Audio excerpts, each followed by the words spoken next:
Okay, let's kick off this deep dive. We're exploring something really central to understanding power dynamics today. Hmm. Corruption. Mm-hmm. But viewed in a specific way, maybe even a surprising way. Right. We're diving into source material from a YouTube interview with historian Ruth Ben-Ghiat. She's the author of Strongmen.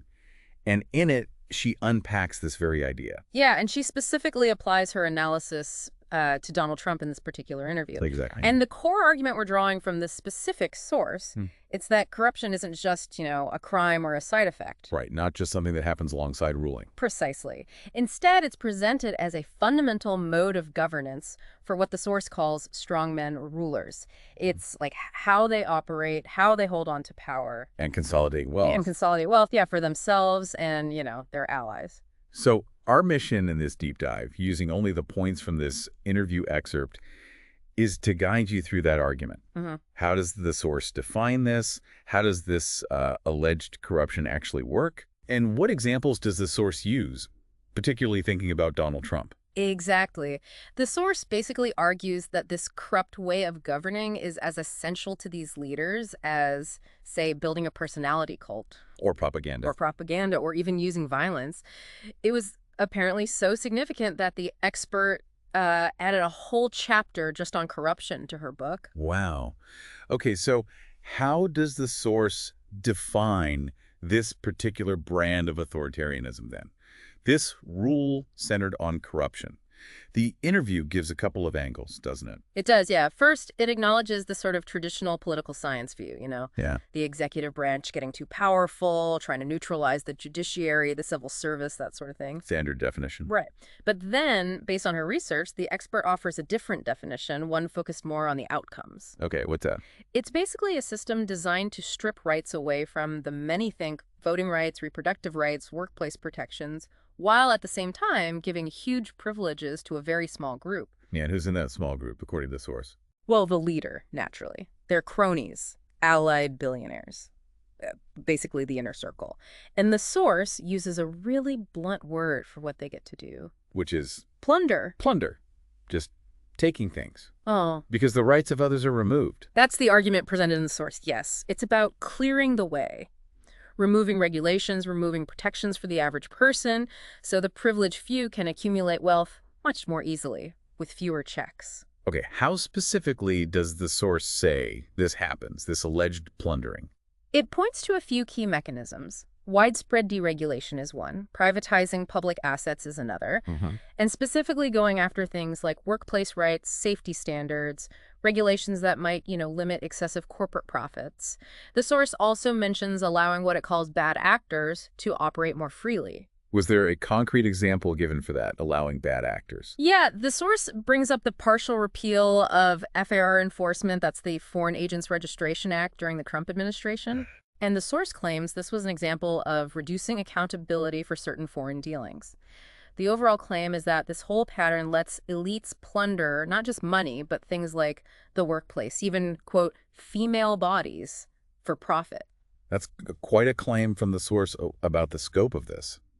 If all this alleged plundering is happening, as the source describes it, why isn't it, a constant five-alarm fire? The source mentions checks being overwhelmed. Exactly. This is where normalization comes in, according to the source. Things we usually rely on, like transparency, sunlight, right, and a free press, the fourth estate. Yeah. The source says they just get swamped by this flood of activity. A flood. So it's just too much to keep track of or react to. That seems to be the idea. And the source makes a really striking claim about Donald Trump in particular here. Oh, yeah. What's that? It suggests that his singular political innovation, maybe, is doing this alleged grifting out in the open. Out in the open? Yeah, and somehow making it seem, well, normal, almost expected. That feels counterintuitive.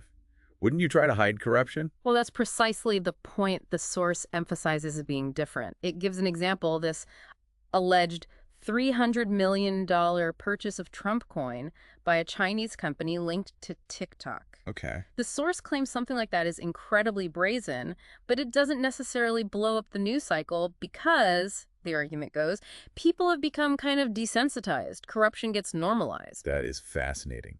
So the source isn't just saying there's corruption, it's saying the openness is the key innovation here, unlike others who might hide it. That's the distinction the source is making, yes. Let's dig into some other specific examples the source uses.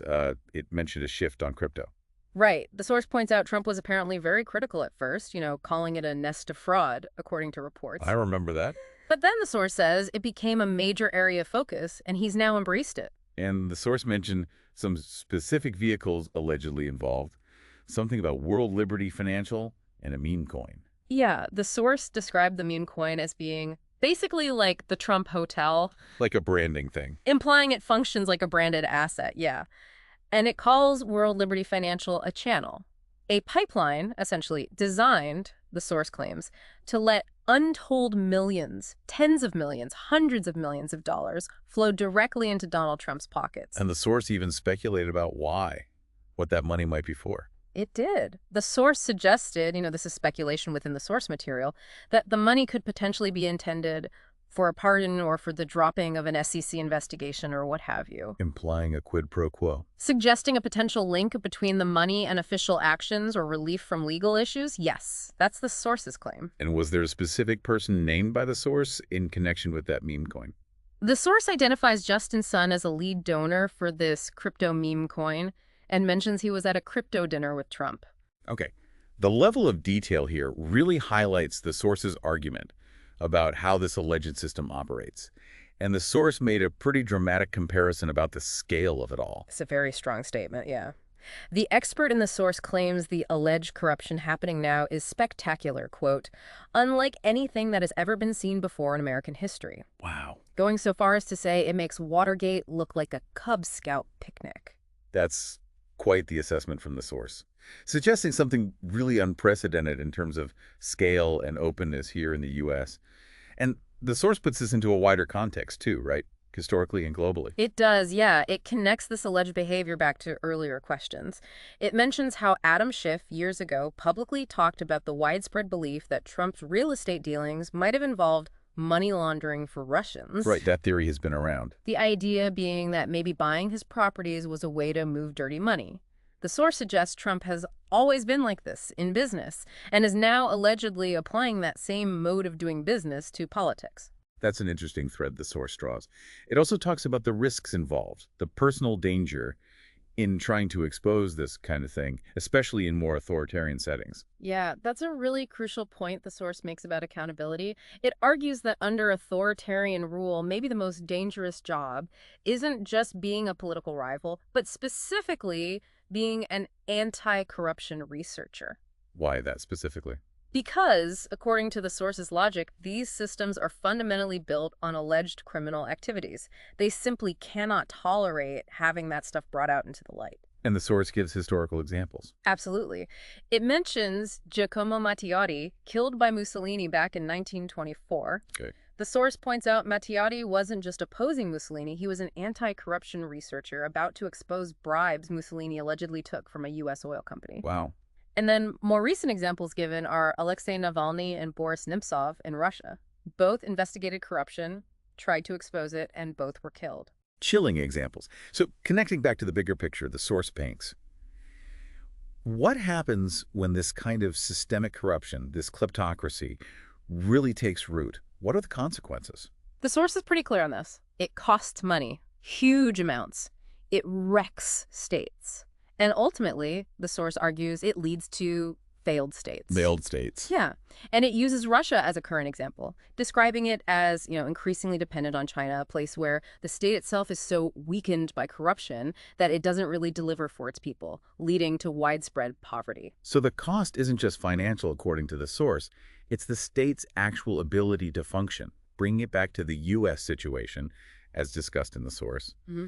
What does it say is happening now? The source describes what it calls a very concentrated effort right now to essentially dismantle good governance and hollow out federal agencies. And the source brings in another major figure here, described in a pretty unusual way. It does. It brings Elon Musk into the discussion, characterizing him almost as an unelected co-leader. Unelected co-leader. Yeah. The source claims he's allegedly been given leeway to use his position and influence. The source refers to his Department of Government Efficiency to basically re-engineer government structures. Re-engineer them. Why? According to the source. The source alleges it's mainly to benefit his own businesses. to create monopolies, essentially, for his own profit. It specifically cites the space sector, SpaceX as an example, and the source explicitly calls this also a form of corruption. And what's really striking is the source's claim of a kind of partnership between Trump and Musk. Yes, the source posits a Trump-Musk partnership. The idea presented is that each one is allegedly using their position, one elected, the other unelected, but hugely influential to, quote, rip off the American public. So according to this source, it's not just isolated acts, but potentially a coordinated thing between powerful figures allegedly using government for personal and corporate gain, and the public pays the price. Wow. Okay, given everything we've heard about normalization, does the source see any way out, any possibility of pushback? It does offer some thoughts on that, yeah. On breaking through the normalization, it stresses how vital journalism is exposing these things.